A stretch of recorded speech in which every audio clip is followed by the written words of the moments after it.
We are thrilled to have a very special guest, Edy Pierre, with us today.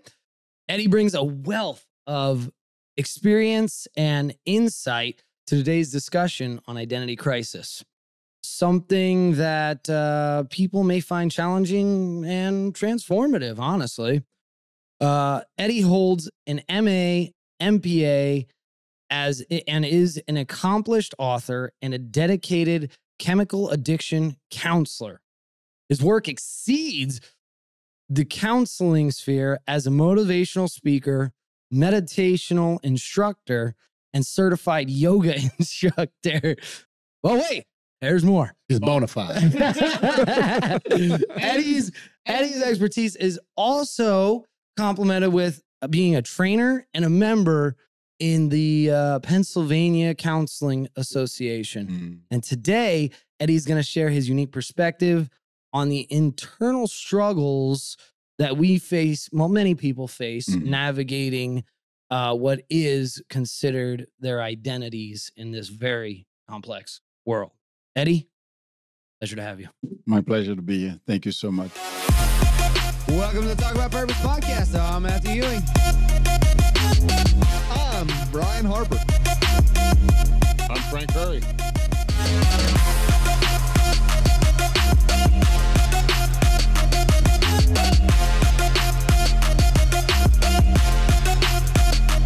So, identity crisis. What is it? Identity crisis, it's a very, very complicated subject.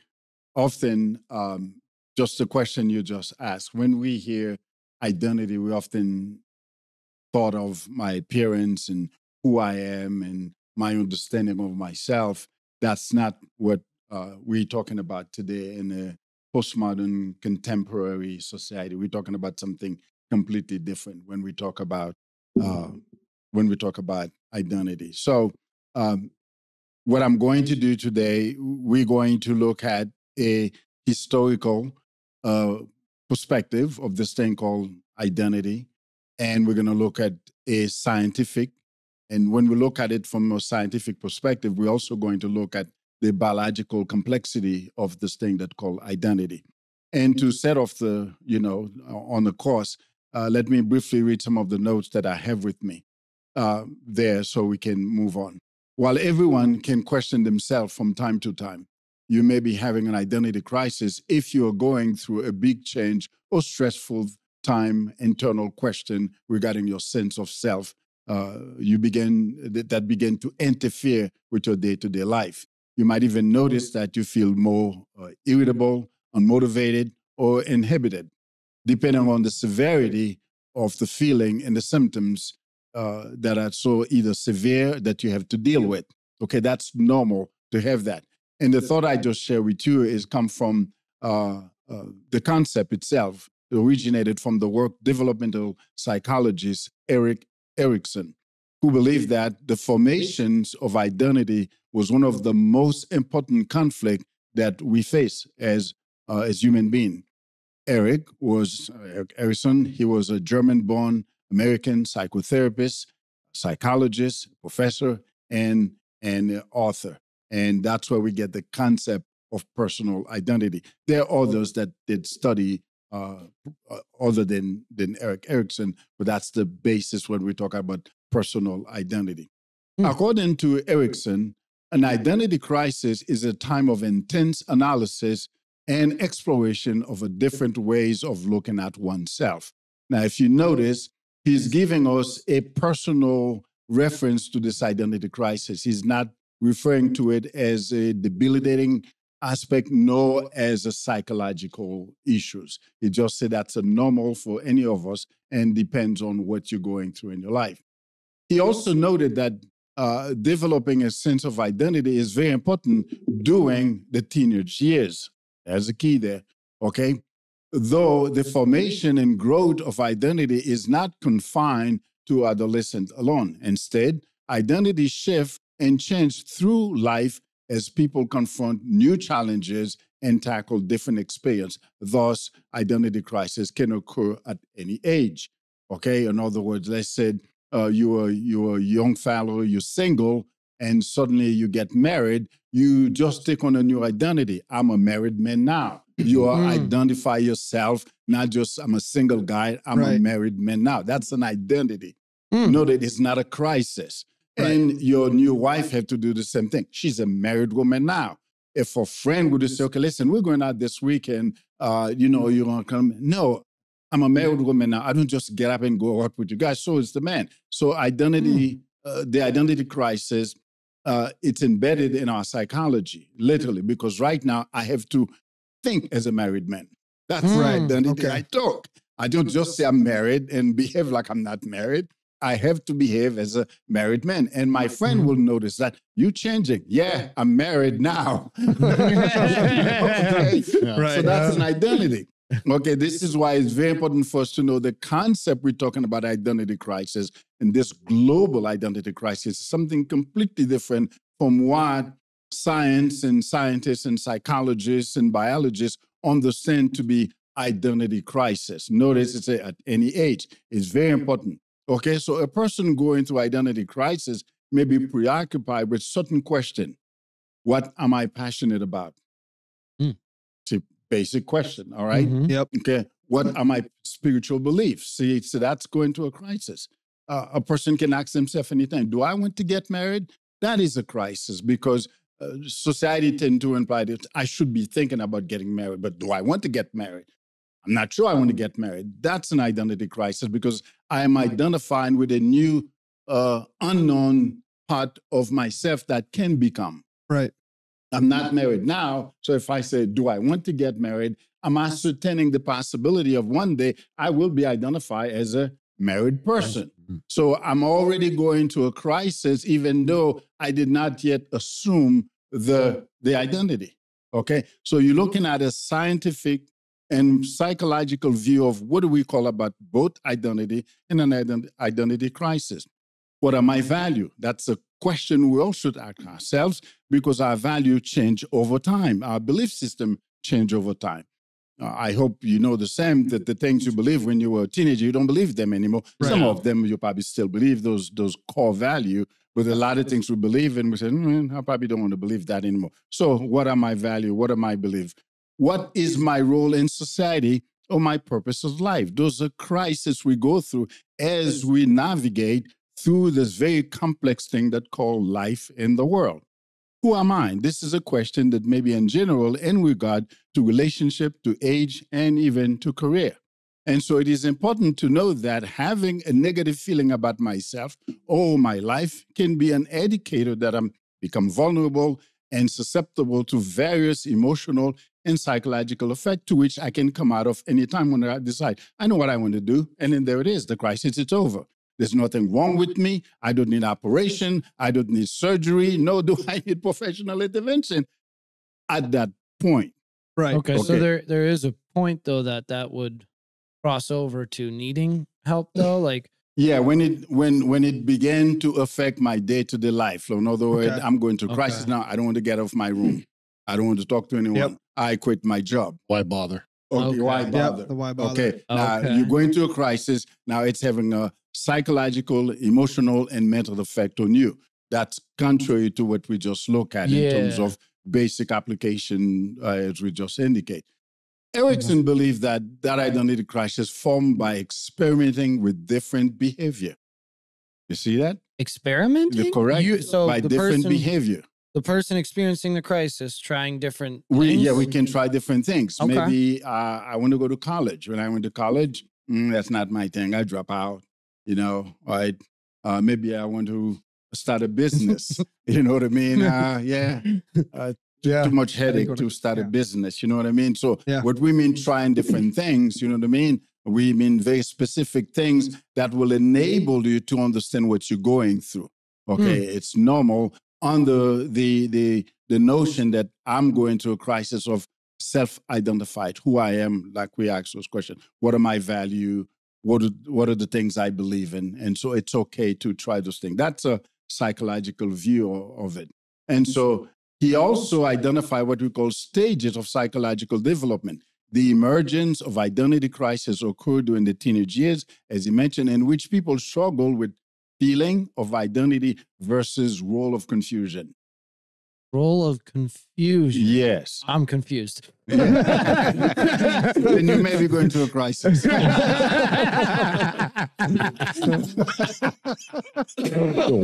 into that one. Yeah, sure did. Okay. And notice it says the confusion is the way I feel versus who I am. That's what could confusion. Okay. See, if I want to decide whether or not I should go to college or just keep working, that's an identity crisis. But it's not one that confused me about who I am. Okay. It's a career choices. If I work now, save money, and then go to school later. Okay, or go to school now and secure what the American dream would be. With an education, I get a better job. That's a crisis, and it's an identity crisis. And so another one, people tend to experience identity crisis in various points of life, particularly at point of great change, which include beginning a new relationship or ending a relationship. Okay? Because now you assume an identity. I'm single. We break up. That's an identity. And people refer to you that way. He's single now. Okay? Yeah. That's get him. Yeah, that's right. Go get him, girl. It's an identity. Okay. Who was this guy we're talking about? That's a single man. He's not married. He doesn't have not bearing the identity. So those things are very basic application we go to. We experience trauma, an event. That's an identity. So I met one guy who was very avid going to the gym, and I ran into him at the store the other day, and he briefly shared with me his father passed away. He's in a grieving mode, and you can see that in his face. And the minute he referred to me, his dad passed away, his eyes puffed with tears, and right in there, I hug him. So now he's on a grieving, he's bearing an identity of a grieving person. And if someone would have seen her, said, what's wrong with the guy that just talked to you? I would have to identify to that person what you just saw. His father passed away. That's what you saw. And so the idea of bearing an identity is nothing psychological in and of itself. And identity crisis, this is very important for us to. An identity crisis is not a psychological diagnosis. How could it not be? Because the crisis in and of itself, until it begins to have psychological, emotional, and mental effect on you, going to an identity crisis in and of itself is not a diagnosis. In other words, we don't have a diagnosis in the DSM-4. The DSM-4 is the material that used to determine the code of mental health, okay? We do not have an identity crisis in the DSM-4 or even the DSM-5, whereas identity crisis will include inner psychoanalysis. In other words, if I'm psychoanalyze someone who's going through something, I will include that person have an identity crisis. For example, like a symptom? Oh, you mean? One of the symptoms of the psychological breakdown. The psychological breakdown would be the identity crisis. Okay, case in point. Right. I did a consultation last week. The patient looked at me and said, I don't think my husband is my husband. What? But she's having a nervous breakdown. Okay, now see that's okay. Okay. Okay. I don't. I mean, then I come out of it. She come out of it. Will say, "Honey, I'm sorry." Now that's why they end up seeking help, because she's going in and out of what we call multiple personality disorder. That's what that is. And one of it is an identity crisis. She doesn't identify as a wife, and then she start crying, and yeah, I'm sorry, I don't know what. Then that's why we seek help. So now she have an identity crisis as part and parcel of a psychological breakdown. And so when you do those psychoanalysis, identity crisis will be a criteria, but not the in and of itself. It's not a diagnosis. It's very complex. Very complex. Go ahead. Could a person go through that to a kind of lesser extent? Like, for example, being a married woman in the U.S., right? You'd be the wife, you'd have that as your identity, but everybody is pushing down your throat that you're supposed to be an individual and you're supposed to be separate and doing your own thing. Would that be something along those lines, but to a lesser extent? Like still being an independent woman? Yeah, still going out with your friends and doing stuff, and you shouldn't be limited. And same for men, and the exact same thing.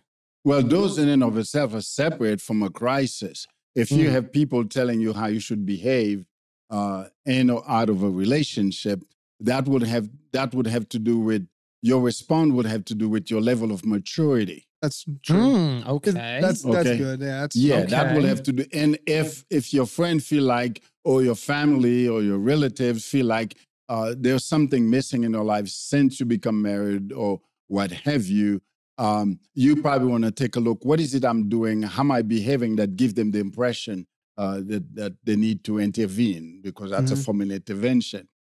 With regard to society that is telling you whether or not, let's take a case, a woman who should continue to be or be independent, that's a separate story, because remember, we inherit a worldview, which is a very small percentage, that the idea that this is a men's world, that we inherit what we call a misogynist world, and that women, even though you're married, you need to maintain your independence. That is the idea that this world was governed, create a system, our institution, our colleges, our hospital, our bank, everything was created by men, and men are very oppressive. That's the problem we have. One of the issues we will deal with in terms of identity crisis, toxic masculinity. Okay, and so that's what her friend will be telling her. Don't let him control you. That's the idea. That is someone who believes she is living in a man's world. That's what she believes, and she's imparted that to your wife. I'm saying to your wife, whoever they say that to. Right. Okay, but that's separate. Now, if indeed the woman internalized those approach to the effect that she felt that she need to do something, because really, I didn't know she's having a crisis. Okay. Where's my wingman? I don't have my wingman no more. I can't get the goods like I used to get. Exactly. She's Where's my having a wingman? crisis. Yeah. And that's a crisis of maturity who begin to affect her personal identity, because she should be able to respond to whoever is telling her, well, you need to be independent, maintain your autonomy, even though you're married, to say, well, listen, I'm married and this is my marriage life. These are my goals. This is my dream. This is our relationship, my husband. And she should be able to do that. If she's unable to do that, to the extent she's internalizing what whoever's saying those things to her, that's an indication she have a maturity crisis. And that's separate from identity crisis. Wow. Okay. This is why identity crisis is Wow. Well, you're gonna like this guy. Wow. Wow. I feel like I Okay. need to mentally decompress already. Oh man, I'm gonna have to watch this episode back 40 times. Yeah, I know. I'm sitting here trying to. Okay. Okay. So now there we go. Let's get to some crux of the matter. The identity crisis we're dealing today is global. It's global because it's multifaceted. It's in everything and it's affecting everyone. Okay? Now, some of the remarks I'm going to make, I'm trusting all of us in here, we are mature enough so you do not have a crisis after I left. I think we'll be fine. Don't talk between the two of you. Say, we're not going to publish this. There's no way we're going to publish it. Oh, no. If you do, that's fine with me. We are publishing. So you're good. You're good. Yeah. You're good. Okay. The identity crisis is multifaceted. And we're not talking anything remotely close to what I just shared with you with regard to personal identity. Okay. Right. The identity crisis we're talking about, it's an identity crisis of self. In other words, what happened is one of the doctors, his name is John Monnet, who worked over at the Johns Hopkins University in the 1950s. He was a sexologist who was working with patients who suffer with what we call body dysmorphia, people who hate the body. See, that's an identity crisis. Okay? Like this type of body dysmorphia? Correct. Okay. I'm in the wrong body. That's an identity crisis. Okay. Okay? So can it be like for example, like bodybuilders? Could that be a type of because they always see themselves like I personally, I look in the mirror and I say I want another 20 pounds on me. You know what I mean? So is that kind of the same thing? Or is it that you feel like you don't have the body you are supposed to have, like genetically or born with? Okay, that's different. Okay. If you go to the gym and your primary focus, it's a bodybuilder, okay, and you clearly understand the purpose of your working out is to enhance your health, to manage your health, to be healthy, because you know if you don't, the body age not only faster, but it's also break down faster. So if your goal for go to the gym to be a bodybuilder, and we live in a society, everything can be a commodity, and then you become a professional bodybuilder, so long as you appreciate the body you have. But if you have an idea that I'm working out, I'm lifting weight because I don't like the body I have, that's a crisis. See, there have to be a rejection to the current ethos in order for me to start having an emotional crisis. Because if I don't like the body I have, it doesn't matter how hard I lift weight, how good I look. All my friends can say, man, you look so good. I want to look like you. I'm still not going to satisfy because my focus is not physiological, it's psychological. Wow. Pretty sure I fall under that. Wow. I'm pretty sure I do. Wait, so you would like never. I just don't ever think I look good. I don't ever think. Yeah. You never like look in the mirror and you're like, I look great, and then walk away. I Like, will on say- cloud nine. I will say that when I was in like my peak of working out, Yeah. I felt more confident, but I still was not satisfied with myself. I just wasn't. Really? Yeah, never. I never got to that point. Yeah. I'm never satisfied. Well, yeah, You- you'll you never. know, Well, I'm I'm just saying I always viewed myself as not good enough. That makes sense. Huh. Yeah, I have, that's but- definitely a psychological issue. And what you just say, Matt, we need that. When I look in the mirror, I say going to the gym, it's pay off. And I'm going to keep going to the gym. I appreciate that what we call self-affirmation.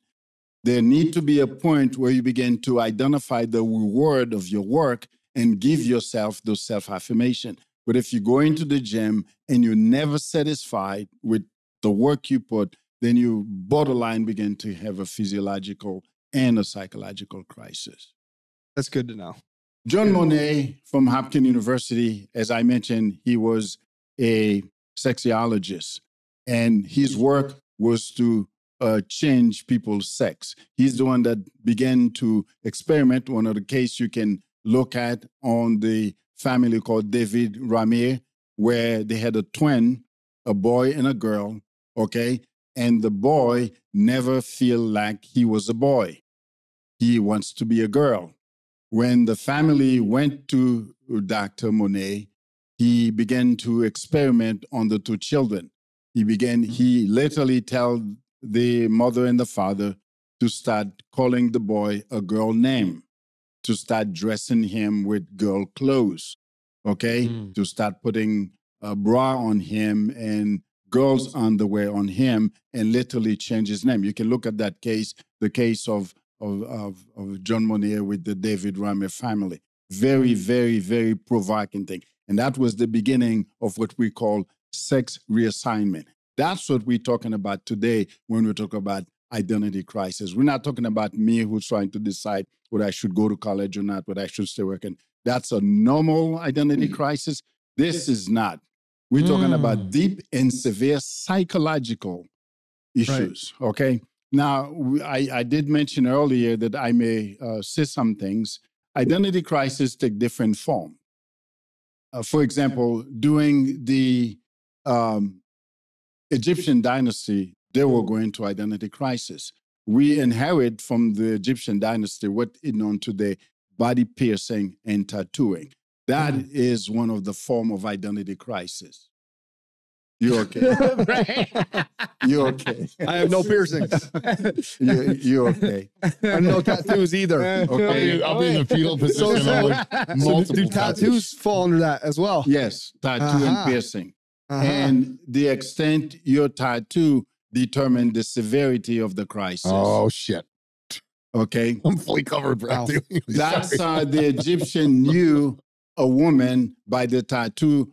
Because remember, in the Egyptian dynasty, man was considered almost like a lord over the women. It was a very misogynist society. Okay? And so the more submissive the woman is to be, the more tattoo the husband would put on her. And when a man see a woman walking in the street of Egypt back then, and you see all this tattoo on her, you put your head down because that's a form of respect. And what tell you that is based on the tattoo the husband put. Literally, the woman was his property. Wow. Okay? And so the man then will do piercing, from nose piercing to belly piercing to tongue piercing to lip piercing. All of that was a form of identity. But in the Egyptian dynasty, it was a sense of authority. Who's in charge? Look at me. That was a form of identity crisis. It goes further where they begin to identify with the element of nature, develop relationship with the animal, just like we are today. So we have to do a comparative analysis in our contemporary living because we have obsessed with animal. The Egyptian used to do everything we're pretty much doing with animal. Cats, right? A lot of Cats, dog, crocodile, to the point now they start worshiping the animal in the river Nile. As far as the Egyptian concerned, the river Nile was a sacred to them, which is today for the in India. If you go to India, the river Nile is a sacred thing, where people believe if they get any type of disease, they're going to the most filthy river in the world. It's a matter of fact, but those people believe that it purifies everything. Although one of the largest places that still have what we consider leprosy is in India. Okay, there's a whole town in India where the government dictate for people with leprosy. Get out. Literally, today. I have a friend, I will introduce him to you whenever I see you. His name is VJ. He goes to the gym there. He have a ministry to send food to those people because the government don't want any civilian to get in touch with those people so you don't spread the leprosy.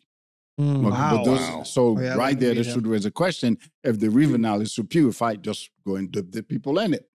They still believe it's sacred, water. Right. And so we inherit that from the dynasty of the Egyptians. So you see what we're talking about. So in contrast, body dysmorphic disorder involve issue with self-image and perception of myself, typically unrelated to gender identity. Research focused on body dysmorphia have worked and understand its causes, its diagnosis, treatment, and it falls outside of the scope of the what we just talked about in terms of John Monnet. Okay, there's a pool of research out there for you to look that will teach you, and you will see when we're talking about this global identity crisis, we're not talking about me question myself on career issue, should I have children, how many children, and so on and so forth. The identity crisis also have a national component into it. It's very deep. Okay, for example, as American, to believe that we're exceptional, that's a national identity crisis. That we're better than every other nation. That every other nation should follow our path, how a society should be. That's a national identity crisis. So with that, is there a healthy balance of being proud of your country? So long as it doesn't become a crisis. See, if you have to need a balance to determine between my commitment to my country, that's an indication you're getting close to, to cross the line. For example, the love for one country should be obvious, but not comparatively. In other words, I don't want to believe United States is better than Russia. Now, we can say we have a different economic system. Yes, we do. Okay. We can say we have a different criminal justice system. Yes, we do. We can say we have a different educational system. We're not compare. We recognize our different regional, we're a different country, we speak different language. But if I said to believe that America, it's a better country than any other country, then I'm having a national crisis. Okay. Does it work on the flip side then? If you say that the United States right now is not a better country because of the way that it's ran, that's a crisis as well? Okay. Well, see that. I'm sorry. Another podcast. But That's another podcast. Well, it could be another podcast, but the country is not categorical. The question is not categorical because if I say the country is not the best country of the way it's running, I'm referring to the political system, and that means that's my fault. Because why do I elect people in my government that's not represent our value? So the question bit is, you're not gonna get reelected. if Yeah. you're not representing our values. And that's an issue we need to address, because we currently have a system where we have what we call career politicians, people who get elected 18 times, 26 times, 30 times. We have no idea how those people get elected. We don't know who's voting for those people, because most are making I didn't vote for you. Right. Right. So Right. that's a separate issue, but it begged for us to talk about. But go ahead. I do have a question. Yes. Okay, so I understand, like, not saying, you're better than them. We're just different. We're different. We have different ways of running things. Where does truth fall within that, though? Because truthfully, something may be more economically powerful. Truthfully, something might be socially more powerful. Mhm. You know what I mean? So Yes. how would you, how, I don't know what I'm trying to ask. well, you got me spinning in circles, man. While you're trying to formulate the question, there's a part of it we can at least address a bit. The word truth. Mhm. Okay, there's two types of truth. What? There's only two types of truth. There was the subjective truth and the objective truth. Which one you want to know? Explain the difference, please. Oh my God, my brain is melting. Well, it's mine. Subjective would brain be is melting. truth to yourself. Well, Objective not would be true to yourself. Things I believe that true that may not be true, that I don't care whether they're true or not. I believe them anyway. Whoa, slow down and explain that What better. just Hold on. Hold What on. just Hold happened? on. I'm lost. I'm so lost. You had me there for a Well, second and I was gone. Yeah, the first truth. He said- Subjective truth are things that I believe that are truth, although they may not be true, but I'm not concerning myself whether they're true or not. I believe them That's anyway. what you But know believe. that I never go and find out whether they're true or not. They feel good to me. I like them. They resonate with me. I believe them, but I never. If someone come and tell me, what you believe is not true, I'll probably kill them, because I don't want to know if they're true or not. Right. That's subjective Okay. truth. Okay, Okay. yeah. Objective truth is truth that based on evidence. Oh yeah, I love that okay. one. That's my favorite. That's your That's my favorite. Okay. Yeah. And Okay. therefore, objective truth is truth, whether anybody believe it or not. Right. Because it's not true because people believe it. It's truth in and of itself. Okay. So we're talking more about like subjective truths falling into more of the identity crisis versus Correct. objective. Okay. Correct. Wow. The identity Full crisis. circle, Yes. people. You're Full back. circle. We're back. We're back. Absolutely. Connecting dots. Yes, Damn. absolutely. The current, the contemporary, postmodernist, okay, the fascist, the totalitarian left, you got me going.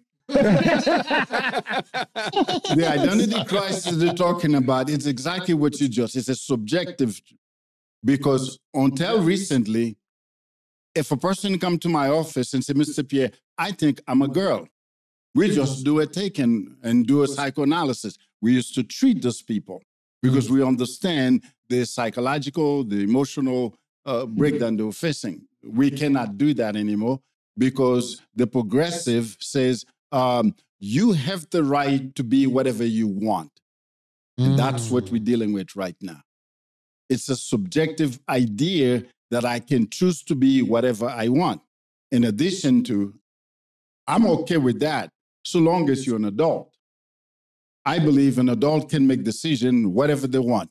If you want to set your brain on fire, go ahead. Okay? More power to you. But when it comes to children, that's a different story. Mm. Agree. And so that's what we're having. Now, we all been through this. We all, once upon the time, was 9, 11, and 10. We began to notice girl.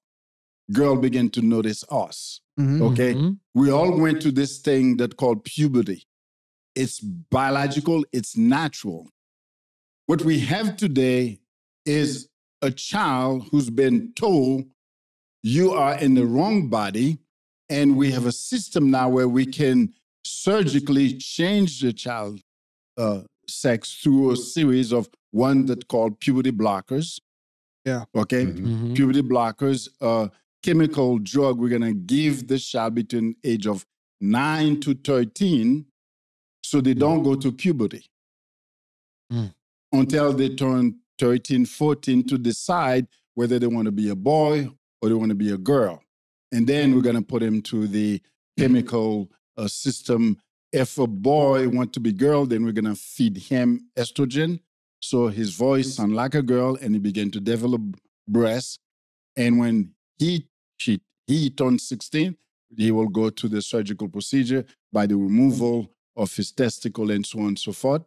Okay? That's what puberty blocker is. It's legal in the United States. It's legal in the United States. Puberty For blocker kids? for kids. Yes. This is not an opinion. For sex change, because I know so my daughter hit puberty early. And They all are, just so you know. I have 3. yeah, that's God odd, bless you. isn't it? Yes. Yeah. But they also use it for that because they were suggesting I use it for her with that, and I Puberty actually, blocker? Yeah, I actually rejected it because I looked into it and I said, well, I didn't want long-term effects for No, her. there's long-term effect. Yeah, That's so why I I'm said, talking about it. I said no to that. But so you're saying it's not just for stunting puberty, it's also for You don't want to do US. anything to interfere with the biological development of the child. Puberty is a natural process Right. to move from infant, toddler, to a teenage and eventually a young adult. Right, even if it happens earlier than normal, like Well, 7, 8 early is 'cause I s- subjective.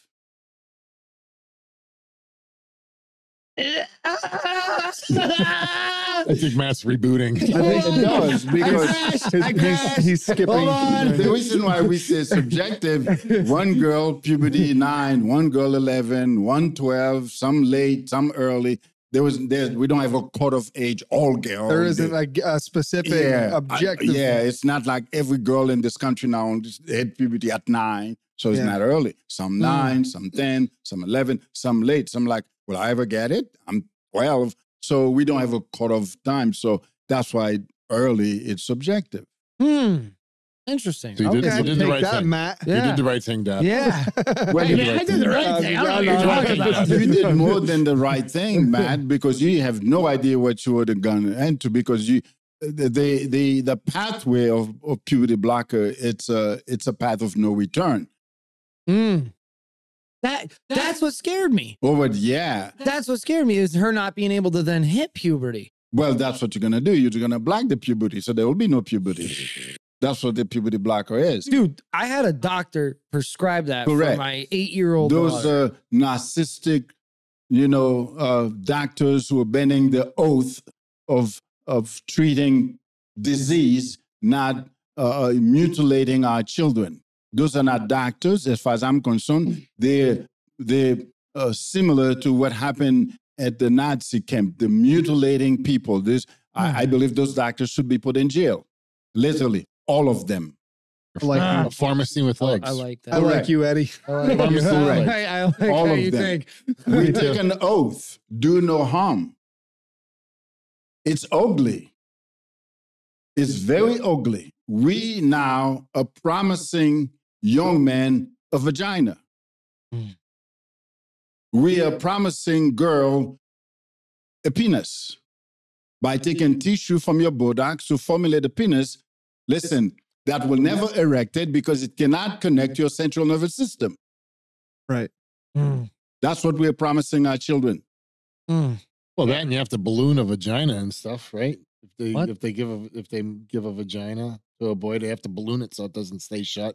There's like all these horror stories. Well, out there. but they're not horror story. You need to look at the literature. You need to look at the scientific paper. Don't believe what you read online. You need to go to university, independent university that publish paper. Before you read a paper, it don't matter if it's 99 page long. Scroll down the bottom of the paper. Look at the credential of the person that published the paper.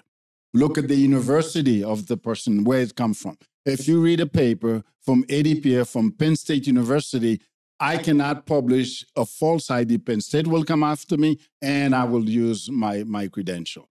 So before you read the paper, scroll down, look at the credential of the person, his or her name, an address where you can reach to say, okay, I just read your paper. Is this if you get a full message, there's no something like this by this name. Okay, you probably don't want to read the paper. Right. You should be.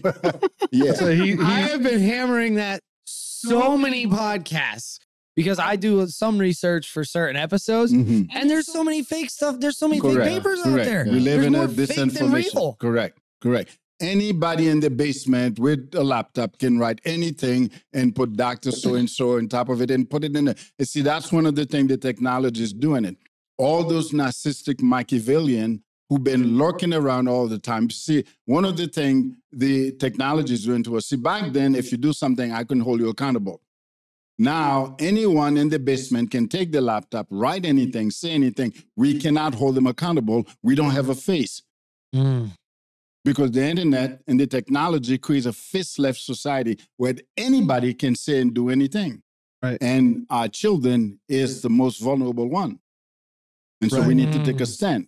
And then notice what happens. Suddenly, I believe it's you I was talking to, the crisis take on a personal note. It affected both men, women, and children. Men today wants to look good. What's wrong with the way you look? Well, I want to look this and that way. Men are putting lipstick, have their eyelashes done, remove hair from the chest. That was some of the fundamental identity that identified a man from a woman. Right. Your facial hair, hair on your chest, okay? No, today men are removing the facial, okay, hair from the face because we're having a global identity crisis. The crisis is also in our institution. Politicians have falsified information to make the people feel good because we're living in a feel-good environment. Yeah, they try to relate with us, even if your uncle got eaten by cannibals. Correct. Okay, we don't. That's what I just got that. Yeah. Come on, Joe. The human mind is encompassing in our cognitive and emotional perception. Okay? These left wings, progressive, narcissistic Machiavellian, okay, who's telling our children that they were born in the wrong body and promised them to mutilate their body to give them a new body. They are narcissistic, they are liars, and they're falsified. They're not scientists. Because one of the things about science is to know the limit of science. And as a public speaker, I tell my audience, my student, my client that all the time. Not every statement made by scientists is science. Not every statement, and I'm quoting Dr. John Lennox, professor of mathematics from Stanford University, not every statement made by a doctor is medicine. Well, I mean, don't you remember at one point in time, doctors would think where smoking was good for you. You could smoke everywhere. You could smoke in the doctor's office. The doctor was smoking while he was working on you. So, I mean, Wow. Not every statement made by a doctor is medical or science. But most people don't know that. If the doctor said, it must be right. Okay? So now when a person, a child says, I'm in the wrong body, which when a client that came to me, both husband and wife were crying because 11-year-old girl come home from school and say, Mom, I want to have a penis. She's like, baby, where did you hear that? My teacher said I can have one. Seriously? Yeah, the school is telling children that. Oh, Lord. And the left-wing progressive group now happen with the Biden administration, okay, empowering the Child Protective Bureau. If my daughter go to school and tell the teacher, I want to be a girl, my dad don't approve, Child Protective Bureau can remove my son from my home for abuse. Because I'm abusing my son by telling him, you're not a girl, you're a boy. That's abusive, and that's provision to remove the child from my home. So you need to know in what country you live right now, because whatever country you think you are living in is no longer exists. That's what we're talking about, the global identity crisis. I mean, unless you're in my Russia, because Putin's calling us out for mutilation and destroying the family. Correct. I actually agree with Putin on that. I do like, too. I do too. It's crazy because as it goes, I align with his views more than our own here They in the could West. I know. They could take your children Correct. from your home. If there's my son go to school and said, I want to be a girl, my dad don't approve, that's a very unhealthy environment because I'm rejecting my son. and the Child Protective Bureau can remove the child from the Well, I'll home. tell you one thing. It'll be a cold day in hell. I mean, I'm just saying. everything's backwards though in this country. You know what I mean? Depends It's what crazy. you look at. Yeah. Because if we say, because every time you repeat something, you either create something or reject something. In other words, Okay. if I say we're backward, I'm implying once at the time we were forward. Okay, good point. And I could say that we were never forward Okay. because All right. I've been awake for many years Yes. now, and I know how politics are. Okay, let's take an example. Let's slightly move away from identity crisis. Take an example. Okay, until 1913, when the federal government wants to spend money, it has to go to the American people. Because for the federal government to have money, it had to sell bonds to the American people. That's the way the government had money. It had to sell us bonds. And if we didn't want what the government was doing, we just don't buy the bonds. But the government come up with a good idea and create the central bank. Now with the central bank, the government doesn't come to the American people. They just go to the central bank, writing check after check after check without the approval. And now we're $32.4 trillion in debt. 95 billion lately they just gave away for war. Wonderful time. Okay. And there we are. Look at our borders. Look at our children. Look at New York. Look at New York, Chicago. Mess. Yeah. Okay. Absolute mess. Currently, today is April 22nd, 2024. Mm-hmm. We currently have 6 million children aged 5 to 9 on psychotropic drug.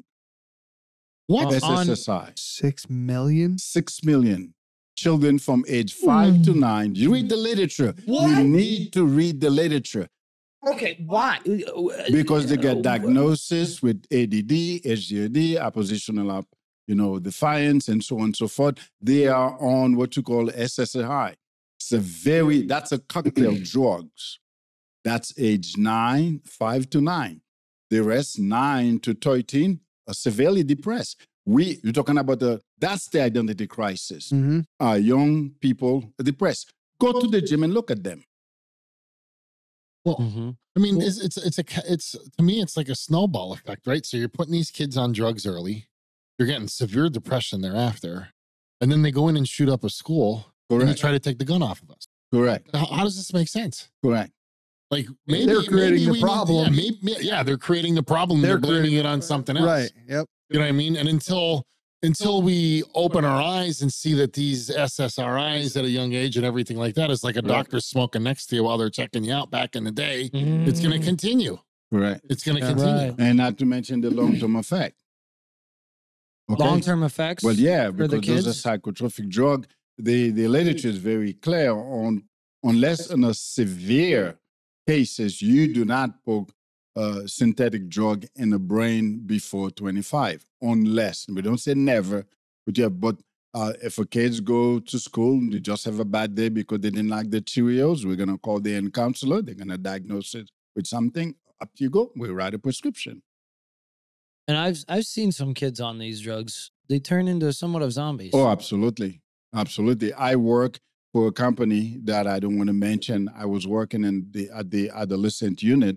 My heart was broken. I used to cry every day. I kid you not. I used to cry because I was working with those adolescents. You should see them before we ring the bell for medication. We're playing wrestle. We're playing ball. We're playing tennis. And then the bell ring for medication and they don't know who I am. Every day. I used to get in my car and cry. All right. So focusing on this, I know a lot of parents Mhm. that have kids that are unruly. They're, in my opinion, they're kind of just being boys, Mhm. or, You said right. Immature. yeah, they're just kind of unruly and crazy. And so how do we address that then? Because it's normal now There's to nothing. just throw medicine on the kids. Well, yeah. Yeah. So how do we address that? Like, is it normal for the kids to be crazy and rambunctious and hard to focus in school? Well, you have to remember in our stage of developmental, some kids are introverted, some extroverted. That's a personality issue. Okay. So you need to identify which one of your kids is extroverted and have activity that keep them very busy. In fact, what's his name? Just shared something with me. He said all that is because he was brought up very extroverted. He have to stay busy. Yep. Dan. Then Yep. he Dan. said, yeah. He said, I can't sit down for 1 minute. Lucky him. He was raised in a society. Back then, we didn't just he would be something completely different. Yeah. So that's normal. That's a stage. Now, we're not talking about a cage who's displaying behavior that is likely to be harmful to himself. But to be an extroverted, that's a personality trait. Okay? And extroverted. So as the kids grow, what we're looking forward for that kids to have is to maintain his or her extroverted. But extroverted, we have the 5 trait and the psychological. We want it to be extroverted as well as high and conscientious. Okay. Okay. Right. In other words, know himself, understand himself. He's my son. I'm his dad. So he's extroverted, very, very upbeat, but also conscientious. That's one of the psychological traits. But if he's extroverted and low conscientious, that's something I probably want to look into. You're making my brain hurt. So okay. So if he's extroverted like that, is it just that parents want to, iPad their kids and then don't deal with it, and then that builds up? Is it that they want to just give them electronics and keep them quiet, and then all of a sudden it's a different story. It's a That's release? a different story. That's Okay. a different story. Also, we need to bear in mind that the family structure is completely disrupted by those new waves of progressive and narcissistic and postmodern concept that is infused in our society. Okay, once upon a time, we used to eat as a family. Nobody's eat in front of TV, and we didn't have cell phone. Right. What we have was an answering machine over there, and if it ring, nobody go pick it up because we're eating. We didn't get up from the table and go pick up the phone. But right now, the phone become part of us. It's another organ we carry with us. Yeah, organ that you carry with you. That's actually a great okay. That's a great way to put that. And for a lot of people, Analogy. it's the brain. The most important organ. Right. Most important organ. The most complex one. For some people, that's what it is. That's right. And so that's the family of today. And for some family who's afraid of losing the love relationship with the children, they think more things will be more. And no, you don't want to do that. One of the things you want to have in your home is no to your children. No, baby, no. I'm learning that with my daughter. It's very hard, but I am learning that. Correct. Because, she's 1.5. And I'm wrapped. the second her mom says no, she comes running right to dad. And that's hard. okay. Yeah. What the child needs to see is the sustainable and strong communication between mom and dad. Yes, be on the same page. Absolutely. Man, is that important. When my daughter come to me and ask me for something, you know what I said to her? Did your mom say no? Did you ask her mom? She said no. And she's like, yeah. I'm saying, okay, I'm not going to say no. We'll talk about it. Okay? Let's talk about it. You know what I mean? Yeah. And so she knows, because the kids need to know in the home, it's a place where he or she can express himself. Okay? They can say that, I disagree. Mom, I disagree. Why can't I have that? They should be able to express themselves. But that's not what we have today. And so when we talk about identity crisis, we have to look at what's happening with the fabric of the family. Okay? We're living in a society today where are we losing young men in our university? Go to a university, tell me what you see. If you go to one of our university today, you think you're an Asia. The percentage of white male in a university is almost down to so low. Young men in our country are not going to university. They sit at home playing video and watching pornography. We're losing a whole generation. And you're saying it starts in the home. Now, I'm curious, are you going to tie that together with how, you should be active with your family and more involved? Well, there's a word there that should be troubling, don't you think? Should. That's why you start a family. Okay. If you're not prepared to be active, don't start a family. Yeah. Okay. If you're going to ask yourself, should I be active? You probably don't want to have a family because the word should don't belong there. The purpose of starting a family is because I want to be active with Yep. there shouldn't be a should.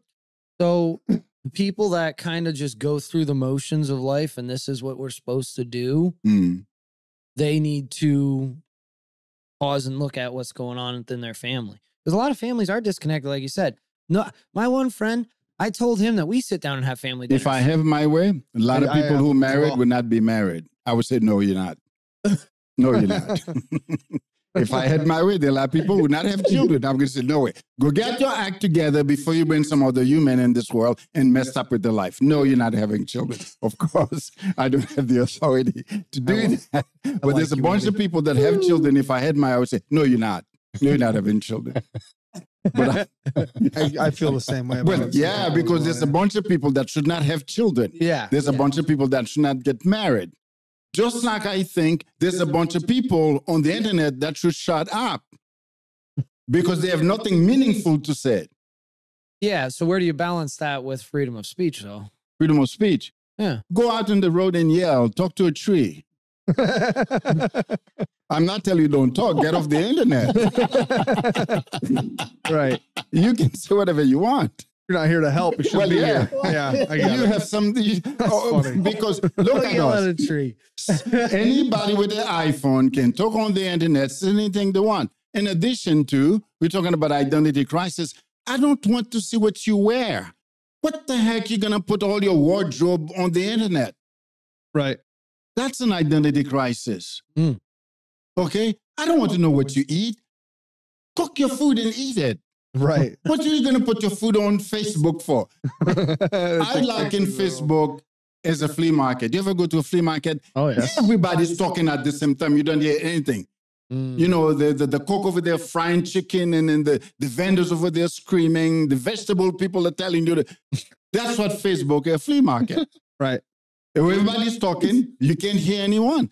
If you have something serious, something meaningful, something important, Facebook is not a place you want to put it. But guess what? That's where most people live today, on Facebook. So, okay. So you want to keep it person to person is where you should have more of your meaningful dialogues then instead of online. I'll say it different. Okay. Get your act together before you go on Facebook talking nonsense. Get your act together. Take personal responsibility. Fix your life before you go on the internet thinking you can fix the world. Damn.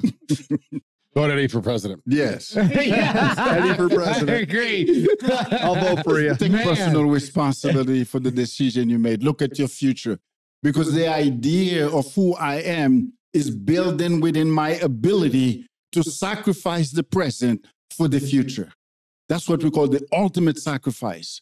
Every decision I made, I must turn it upside, inside out to make sure that I'm not the only one going to benefit from it.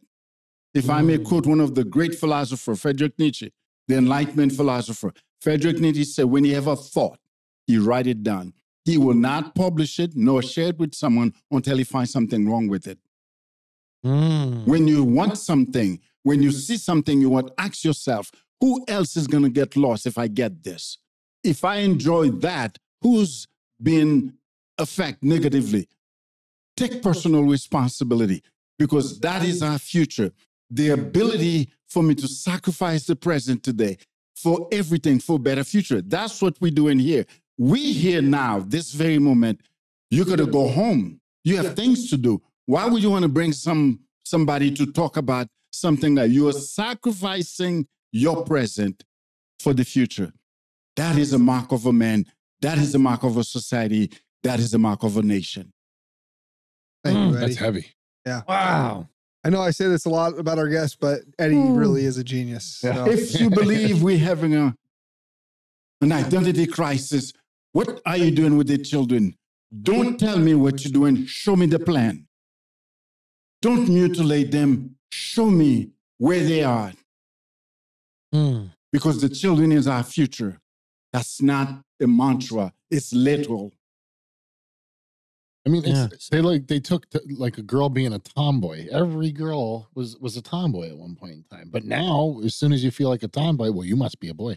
Correct. That's it. So you have identity. You have an identity crisis right now you have because an identity for a crisis. split second, you like to play in the dirt with the boys. Right. Okay. And notice what we do.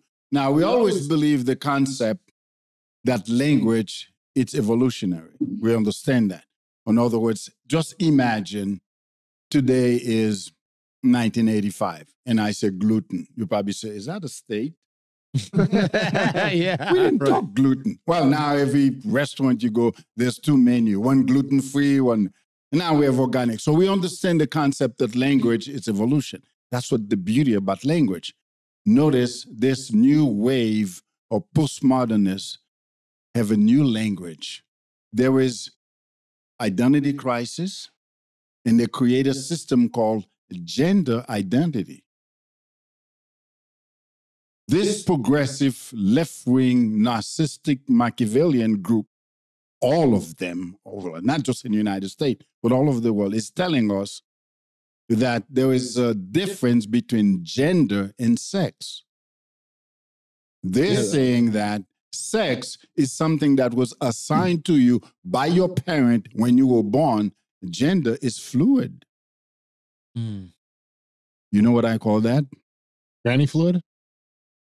It's a demon from hell. Yeah. It is. Sorry. It's speaking the language of darkness. Yeah. Sheba? Oh, she didn't even go that far. In my podcast, I identify 7 deadly noise. I said this way, the 7 deadly noise was creating a dance, a wave of den. The word den means confusion, chaos, driving the world of humanity to utter chaos. I identify 7 noise, the destructive noise, the discontent noise makers, I call them. I made a blunt statement in my podcast. Everybody on the internet are noise makers, from the president down on.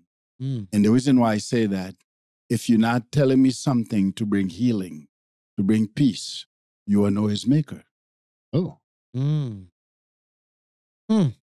If you're not saying something that promote healing, self-healing, personal healing, and collective healing, you're nothing but a noise maker. Today, we're talking about DIE, diversity, equity, and inclusion. That's the noise from the deep side of darkness. Because the concept of equity, and that was one of the questions that have that on it, and I was ready to take it on. What was the question? I said, Probably didn't even go with any of here's your the notes. language. Oh my equity. gosh. I'm not even. Equity is deadly. Yeah. Because you know what those people mean by equity? What do they Money. mean? What they mean by equity is the opportunity of outcome, not equality of opportunity. So in other words, there was a big difference between me promise you how everything gonna end versus me make opportunity available for you. That's 2 different things. This equity those people are talking about, it's an equality of outcome. For example, every university in the world and in university in the United States, no professor in any university can promise you you will graduate. He cannot promise you that outcome. Right. Because our university, our school based on merit and effort based. It's a meritocracy. You will graduate based on the work you do. Your professor can promise you to provide with all the material you need, but you need to do the work to graduate. He or she cannot promise you will graduate. He can promise you all the notes, all the literature, all the material you need, but he cannot promise you. That's what equity means. Notice it's changing our university and it's changing our school. University in the United States today have to change the intake process so everyone can get in. Right. Some of the most prestigious universities have to change the intake format so everybody can get in. Literally. In other words, It's no longer a meritocracy. Right. Lowering our standardized. For me to go to Penn State University as a graduate student, a postgraduate student, I had to take one of the hardest tests you ever take called the GRE. It's 3 days, 8 hours a day. Wow. What? 3 days, 8 hours a day where you sit in a room, no watch, no pencil, no anything that can constitute electronic so you don't cheat. They have everything for you in that room. You walked in, you give your watch out, your pencil, even your glass, unless your glasses if you can't see without it. And you sit on a computer and so question on mathematics, philosophy, psychology, cosmology, and that's the only way you go to graduate school. Today, those narcissistic telling those universities you need to lower the standard because it's racial toward the Black people. It's racial toward women. So it used to mean something. It doesn't mean anything. No, anymore. now you have to lower it so everybody can get in. Yeah. That's equity we're talking about. Right. Right. It's the equity of outcome, not in. We live in an equal society, equal opportunity. Yes. Not equal of outcome. Not equal of outcome. Right. Right.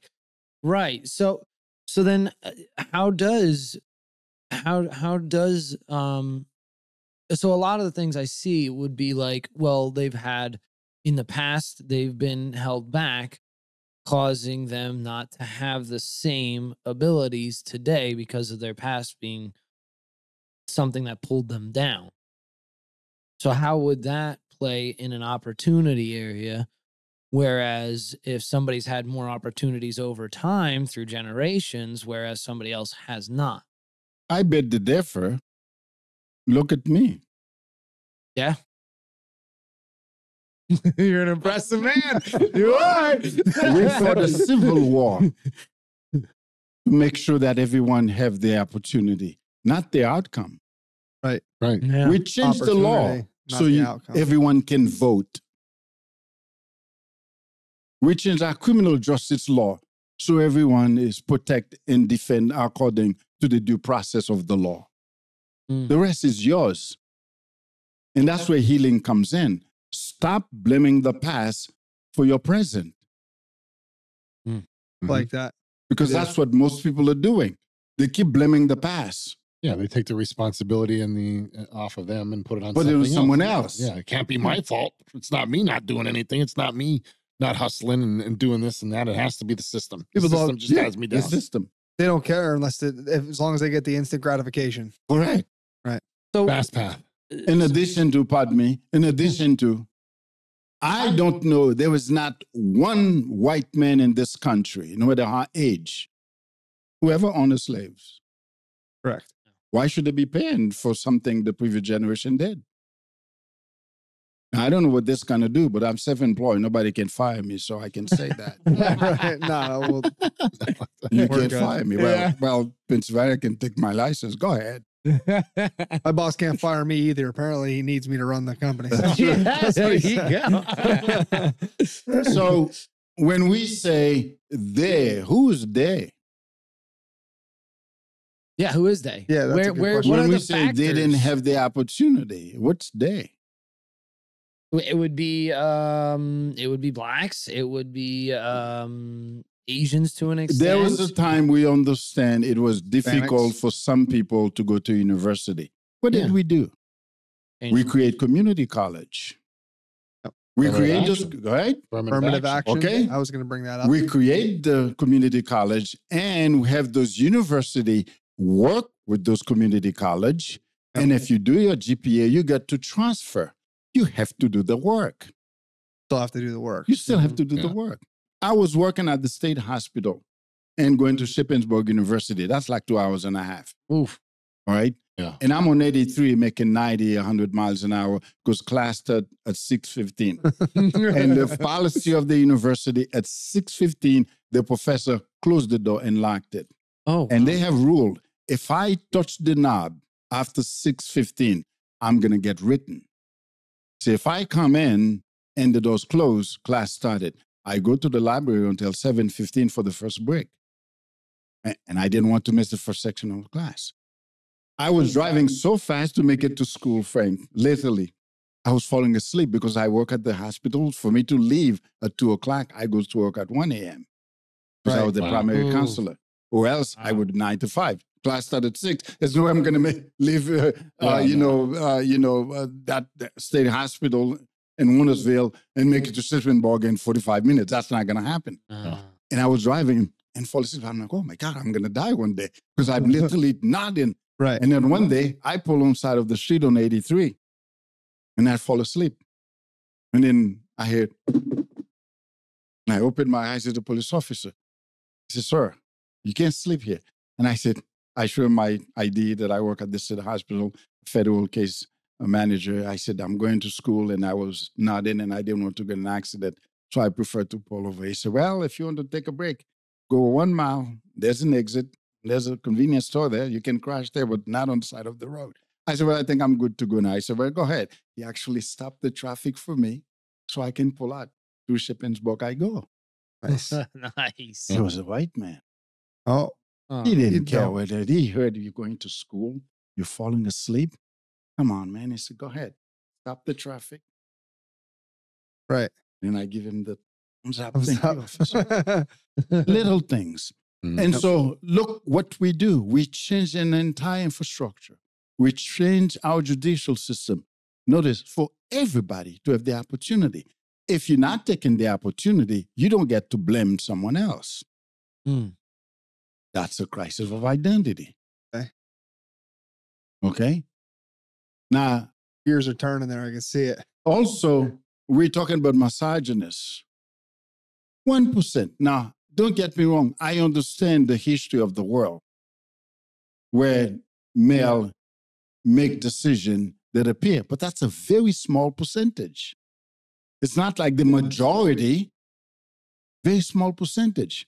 But the left and the white wing, the left wings, today who's speaking and calling us name, you see what we're doing? We're shoving away. Young men are not getting married. There's nothing more important in your life than to start a family. Yes. That is the greatest organization you can do, to bring children into this world and to nurture them, to teach them. Very rewarding. Our young men are not doing that. And then the women turn around saying they don't need a man. And so you don't have a fabric anymore of a family.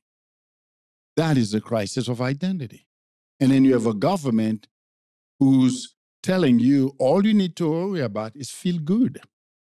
See, we're living in a feel good era. Roman Empire. Correct. That's what Nito did to make the people feel good. Okay? Look at the store. How many energy drink we have? Lot. Tons. The billions of dollars. Everybody wants to feel good. Dopamine rush. You go to your doctor and say, I have a rough day at work. You're probably depressed, right? I'll write your prescription. Yeah. Right. Yep. Because we're living in a feel-good society. Everybody wants to feel good. That's what's driving the identity crisis. See, if I don't feel good about my body, society says, no, I'll give you a new one. And I'll empower you while you go through it. Correct. It's empowering. Correct. So proud. I'm so strong and proud. And okay, so that's what we're talking about. Is and it an overload of like dopamine that we're experiencing, or is it just that the societal infrastructure is you should always feel good? And I mean, is there there's got to be some level of feel good that's acceptable that you should have. But I understand that, suffering. Where do you draw the line? Suffering, when you suffer for something, it means more. Yeah. I get that. You know what I mean? When I worked hard to build something, it means more to me. But what did we say earlier, as you recall? One of the fundamental elements we look at is my ability to sacrifice the present for the future. If I want to feel good now, what I'm doing, I'm sacrificing the future for the now because I want to feel good now. Right. So I'm sacrificing the future for the now. And so when the future gets there, it's going to be empty because I put everything in the past. Because remember, the present becomes the past. If you and Okay. I sitting here long enough, now become tomorrow. Right. So every decision we made today become the past. Correct. So how does that tie into identity crisis? Well, it tied into identity crisis when we're telling our young people, you can destroy your body now, where they're going to live with decision they made in the future and regret the decision, because the majority of those decisions, if not all of those decisions, have long-term consequences that are irreversible.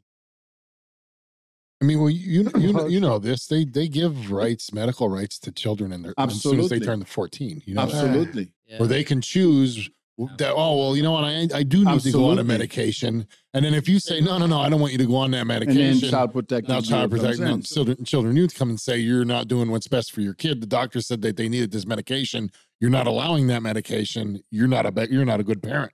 Right. I can tell you how many of my friends and my colleague doctors that lose their career because they open them out.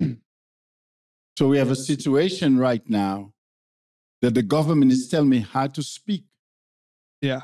That if you say you're a woman, I have to adhere to the pronouns. Yeah. Oh, yeah. wow.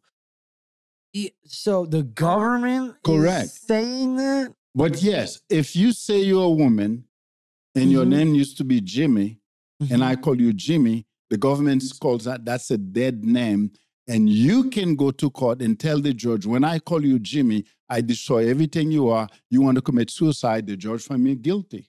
I have to pay your medical supply. If everything I have will be taken by the court because I just call you a name that is dead to you. You're no longer Jimmy, you Susie. That's the law. Oh, we need to Wow. change. So No, how you do can't. we It's a need to- demon from hell. how do we change though? You How- can't change it. The only thing you can change is you. Okay. Arm yourself with knowledge. Understand the time in which we're living. See what's going on. Do not elect in people with the left-wing narcissistic who all they're concerned about is power. You see, power only have one wave of motion. It grows. There is no history in our human history where a government say, okay, you know what? The people know what they're doing. They have no need for government. We're just going to give all the power back to the people. Government always grow until the people no longer exist. Right. That's the history of government. Or we revolt. Or we revolt. Mhm. That's it. That's it. That's in the option we have. Well, think about That's it. Today in the United States, well, let's use China. There are more than 17 million CCTV in China watching every move you made. You can cover your face. Those TV are far advanced technology. They can give the description even if you cover your face. We start putting them here in the United States too, to watch your every movement. Yeah. Every time you go online, the government keep track on you. Right. Yeah. That's what I mean. If that's an identity crisis, if you think you're living in a free country, you better think again. Right. And so what we need to do is arm ourselves with deep knowledge, understand, know who you are before you start going to an identity crisis. Yep. Every decision you're going to make, ask yourself this question: why am I making that decision? What is it in my life that is absent? This decision is going to make it happen. If I want something, I need to ask myself this question: what is this thing going to do for me? Is there anything missing in my life? And if I get that, it's going to fulfill it for me. Deep thinking, critical thinking, okay? Objective thinking. Ask us, that's personal responsibility. And every decision you're going to make today, always ask yourself, if I get what I want, who's going to suffer? That's the difference between us and those people out there who doesn't care. So long as they feel good. Right. So long as they stay in power. So how do we get this out? How do we spread the word? That's what we're doing. What Right we're now. doing. That's what we're doing. Podcast. We're doing. That's what we're doing. Don't be afraid. Let me quote Jordan Peterson. Okay? Yeah. Another Oh, yeah. psychologist. I know yeah. who it You know is. what he says? He says, quote, he is more afraid of not saying what he wants to say than say it and offend someone. He is more afraid of not saying what he had to say than say it, afraid of hurting someone. Do you believe you have a message for the world? This thing called identity crisis, it go at the core of who we are as a nation. Right. Because what it's doing, it's lurking. It's making itself come across like we care for the children, but they don't. What you're doing, you're destroying our children. Right. You're lying to them. You're making false promises. There's natural law we need to adhere to. There's absolutely no way you can give a person any of the parts that you promise. There's a girl named Chloe. Did you watch her testimony? No. Her name No. is Chloe. He's Chloe. the transition. Look at her. Her name is Chloe. Her Chloe. testimony will make you cry that she was 12, 13, 14 when she went to transition. She was a girl, Yeah. but she wants to be real. Look at her. She'll make you cry. I think I did see that actually. Yes, Now her name is you're Chloe. talking about it. Again, I'm going to go No. back to, I always pushed against the grain my whole life. Mhm, Whenever I saw something hypocritical, I pretty much went opposite. mhm. So a lot of the stuff that we're talking here, like a lot of these kids can decide if they want to be a boy or a girl before they're allowed to have a legal beer. That's right. That's They're- right. You know what I mean? And then and not only that, but I mean, when you think about it, you can die for your country before you can have a legal beer. That's right. Right? That's So right. there's just a lot of hypocrisy going on Absolutely. all over the place. Absolutely. No, in history, where we ever let children make those big decisions. No, why would we? No. But notice what we did. In order for us to get to the children, we first disempower the parents.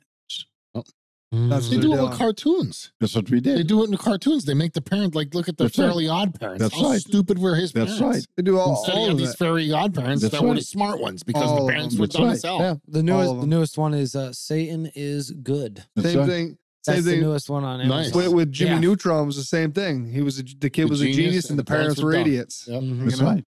And then part of this crisis is what come to be known as LGBTQ+.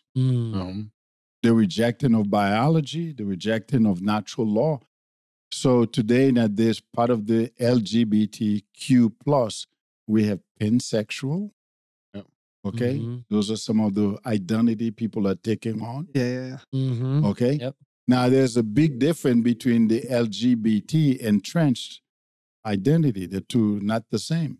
As a matter of fact, the LGBT people, whoever they are, they call the community, are very upset because the transgender movement, they is- feel don't. yeah, they yeah. don't, they did not resonate. Their values aren't linked with No, theirs. they're not. And they're taking all they're the, getting such a heavy push. Like, look at how Exactly. hard gays had to Exactly. fight. Look at how hard Exactly. gays had to fight and how long gays had to fight. And it took for them forever to get their recognition that they were sought after. Right. Now the trans, that's pretty much just getting thrown on top of everybody. everything. And look what we're doing today. During the month of June, where the trans movement having the parades all over the world, we have our government waving the flag of the trans movement, not only in our state capital, but in front of the White House. We just had Oh, no. we just had National Trans Day on the Day of Christ. Absolutely. I saw that. Yes. You see what I'm saying? And that was a government calling. That's Biden did it. that Yeah. directly. And provide police protection for them while they're doing that. The White House have all the color of the light on the wall of the White House. Empire State Building have all the light of the Yeah. trench colors all to the month of June. All right. So Yet, And that's- if I want to go and have a prayer session, they tell me you need a permit. They have a prayer session downtown? Yes, you need a permit, sir. What? Yes, I need a permit. Well, that's does the permit cost money too? You know, it's Well, funny. yeah. They, Oh, they- well, of course Okay, it it does. costs money. I have to go Things down to there. put prayer Yeah, it's back in not there. free. Yeah, I got to get a Of course it permit. does. one of And not only do I get a permit, it cannot interfere with the public, movement. Yet the LGBTQ trust movement can have parade with police block street upon street for them. That's an identity crisis. Mm. Well, I mean, even evil. LGBTQ is an identity Yeah, of crisis course because it's it's an contradictive in the name, And right? everything. It says it's bisexual, so there's two. Yes. Well, yeah, currently there's- we are making legislation. Yeah, absolutely. So here's Go my ahead. question. Yes, sir. I have kids. I have some in public school. Mhm. I am putting some in private, and I have homeschooled. Okay. I've got them all across the board. How many kids do you have? If you don't mind me 5. ask, 5. Yeah. Okay. So my public school kids Mhm. are bombarded by LGBTQ stuff like Correct. that. You're The absolutely school right. doesn't have to tell me. I had a friend who worked there. Mhm. Will not say names. They don't have to tell the parents anything Correct. that they're doing in there. That's They correct. do if you send them a FOIA request. Correct. Speaking of FOIA, Correct. but I mean, Hey. not only there are they getting bombarded online, Snapchat, Correct. it's bombarded, and Go to most parents TikTok. don't My see it. Goodness. No. TikTok, it's coming at them from every direction. Absolutely. And why is it all these ugly old men trying to become women? And they're like putting makeup on them like, you It's look like a like- clown. It's What are like- you I know, doing? I know. I know. Like, what is Yeah, that? you're absolutely So- right. You're absolutely right. So my question for you is, how do we keep our families safe and on the right path with them being constantly under so much? Well, like we said earlier, you as an individual need to go back to not go back, but maintain, I would say, to have time with your family, to talk to your children, to let them know that the majority of what they're hearing in the school are not true. You need to speak to them on a regular basis, not once in a while. You need to know who their friends are. And you need to tell them that if the teacher says something, you can tell the teacher, I need to talk to my dad before I do that. Not everything teachers say are part of the education system. Right. Yeah. Okay? Just like Wow. just everything a doctor Yeah. says. It's not, yeah. So, not My sound, okay? my son is like one Christian in the school out of like 3. Then you need to spend time with him. You Yeah. need to be the example that he needs to see. Yeah. Now, your work is cut out for you because you don't want to tell your son things you not live and do, Right. because he needs to see more than he hear from you. Mm. It's very important for you because you don't want your son to say, Dad, you're not doing it. You tell me to do it, but you don't. So he needs to see more than he hear. Right. Talking is good, but this one we teach by example. That's what that means. Mhm. Yeah. And so I don't just tell my children things. I also do it so they can see. Okay. Yeah. And so in maintain, do not be afraid. For example, my daughter will come home and say, Dad, I don't want to do this homework. I think it's boring. I'm not going to do it. I said, okay. I said, let's look at it. If you don't do the homework, you're going to get a F, right? What I will do if I were you, I will do the homework. And when you turn it in, tell the teacher, I think this was boring, but I do it anyway. They can't fail you because you tell how you feel. But don't use how you feel and don't do the work. Right. Do the homework, but tell the teacher how you feel. Say, I think this was boring. I did it anyway, but okay. She can't fail you, or he Right. can fail you by telling her how you feel. And I said, be polite. You don't have to be rude, but just say, I think this homework was boring, but I did it anyway. Okay? You have to have that type of conversation so your children know how to express who they are and not being afraid of repercussion if they express who they are. But the home is the place where the child needs to know, I can express how I feel. I can talk to my dad. Right. I can talk to my mom. Mm. Okay? I can tell my mom anything. Okay? And question them when they come from school. How was school today? What's going on? Who's your friend? You know, all those other things. Which is really sucks that in today's day and age, you can't express who you are as a kid unless it aligns with their values. Well, but my son gets So tore everyone can- down Everyone can every time he talks Every about time he talks. Christ or that he's straight. absolutely. He gets bashed. Absolutely. Now Yeah. remember, this is a tough time to be a kid. Those kids spend 8 hours in that building Mm. with a bunch of people they don't know who later become their friends. Okay? Yeah. And so if there's one thing they need, it's a home where they know I'm going home. Yeah. Okay? And that is the thing. And notice our economic system also deceiving us because many of us parents work long hours. Our economic system is tough. Some people have 2 jobs to make ends meet. Okay. And that put a weight on the children where the only friend they have is the internet, it's the iPhone, it's TikTok, it's WhatsApp, it's the chat because mom and dad and whoever the adult is there don't have the time. So that's what I mean. We need to maintain. Now, is it so? Like, I'm going back to, all right, so I'm thinking, how does it show love and also communication with your children? Because I have some kids that need my time. Yes. And then I have some kids where I gotta we have to literally physically be doing something. Yes. And then I have one son, all we gotta do is grab a coffee and talk. You know what I mean? And we've spent like good quality time, and he needs to talk though. Just sitting there won't be enough. Watching TV together is not enough. Mm-hmm. Where was I going with this? Well, you just described what make you a dad. Yeah. That's what a dad you know is. What they need. You know what correct. They need. You know what? Yeah. That's the love language. Yeah, kind that's of right. in a way. You know what each of them need. That's and right. you give it to them. Yeah. So I mean, would a good suggestion for parents be to just take a couple minutes every day and spend time with your kids doing what they love? We're gonna need more than a couple of minutes. What do we need? Time. Explain to your children. Tell them the world they're living. I tell my children all the time. I say, listen, this stuff. I'm not asking you to understand. I just want you to hear it. I tell my kids. I have 9-year-old's going to be 10 next month, and 12. Wow. Okay. Yeah. I said, I'm not asking you to understand what I'm saying. I say, even I don't understand it all. That's complicated. But I want you to hear it from me than from someone else. This world is very complicated. I have to go to work, drive, come home, pick you up, do this, do that. All that require time. I said, there's one thing I ask from you. Understand what I'm doing. Okay, if I say I'm on my way, I'm on my way. Okay? If I say, listen, I'm coming to pick you up, baby. I'm on my way. I said, listen, I can't control the traffic. I can tell you I'm on my way when I'm sitting on 81 because there's an accident. Right. Okay. Always believe me, there was an explanation if I pick you up late. It's not because I don't care.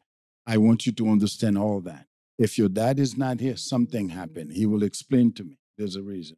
And also, remind yourself as often you can, almost like every day, like every hour, how important it is to be a dad today. How important it is to be a dad today. Okay. The title of my podcast, just like you talking about, we have a title for podcast, Mindful Conversation for Critical Time. That's the podcast. That's the podcast. Yes, Mindful Conversation for Critical Time. Mindful Conversation for Critical Time. Nice. The time in which we're living is critical. It reflects in our lives. It reflects in our decision. It reflects in all the things we do. Everything we believe has been challenging. That's how critical it is. Yeah. Everything you will believe once, everything you were told, has been challenging. Even the very essence of who we are as a nation. And Frank raised earlier, once upon a time, America, the United States of America, was the envy of the world. No other country in the world ever have such a recognition. I remember the time when I become a U.S. citizen. Okay, I went to Philadelphia. There are 3 justices that preside over the ceremony. And then they tell us, listen, you don't have to sworn in here. You have all your things is good. You can go and sworn in your municipality. You don't have to stay there because you get everything. And so one of them, the lady said, while you're there, you can get your passport, but you don't have to stay here in Philly. All your papers is already done. Okay. And I stood up. I said, thank you, Your Honor. But I want to sworn in Philadelphia, the home and the birth of freedom. And he said, thank you, young man. Awesome. I like that. That's awesome. Wow. And I looked forward for the day, and I was going to vote as an American. No one will take that away from me. no matter what you say, what you do. I am an American and I'm proud of it. That's what a father is today. I will respect everyone. You have the right to do anything you want to do. But I will not feed into your lie and your deception. I will not. If the last word I take is to tell you, no, there is something that called truth. This nation was built on truth. Remember the foundation upon which we stand. We hold this truth to be self-evident, that all men are created equal and endowed by certain unalienable right among this right of life, liberty, and the pursuit of happiness. You will not take that away from me, no matter what you say. That's what it is to be a father. That was powerful. Wow. That was powerful. Thank you, Edy. Thank you, Edy. Thank you. Edy. Yeah, man. We really got to listen to this guy on his podcast. Yeah. Edy, what's the name of your podcast again? Meaningful conversation. Mindful conversation. Mindful for Critical time. Mindful Yes. conversation. Check them out. You're on YouTube. YouTube, Spotify. Okay. Check them out. Yes. I mean, Yes. And like, time I comment, and met you- subscribe. yeah, obviously.